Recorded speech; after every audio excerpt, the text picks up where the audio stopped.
আসসালামু আলাইকুম। আশা করি সবাই ভালো আছেন। সবারই মন চায় বিকেলবেলা টক খেতে, তাই আমরা অন্যরকম একটি রেসিপি নিয়ে এসেছি। এটি আমড়ার টক। প্রথমে জলের ভিতর একটু হলুদের গুঁড়া,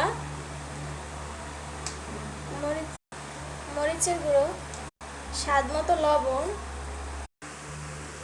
জলটা ফুটতে শুরু করেছে, এবার আমড়াগুলো দিয়ে নেব। কিছুক্ষণ অপেক্ষা করব আমড়াগুলো সেদ্ধ হওয়ার জন্য।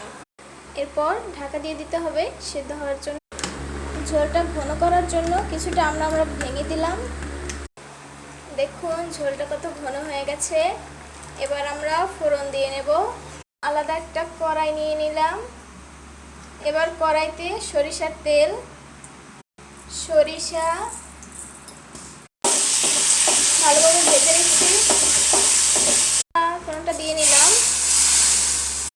এবার আমরা চিনি দেব। যারা টক খেতে পছন্দ করেন তারা পরিমাণে কম দেবেন চিনি। একটু সুঘ্রাণ আসার জন্য আমরা জিরার গুঁড়া ছিটিয়ে দিলাম। এই যে রেডি আমাদের স্পেশাল আমড়ার টক। আমরা পরিবেশন করে ফেলেছি। এই যে আমরা সবাই খেতে বসে গেছি। এটা খেতে খুবই সুস্বাদু, আপনারা সবাই ট্রাই করে দেখবেন।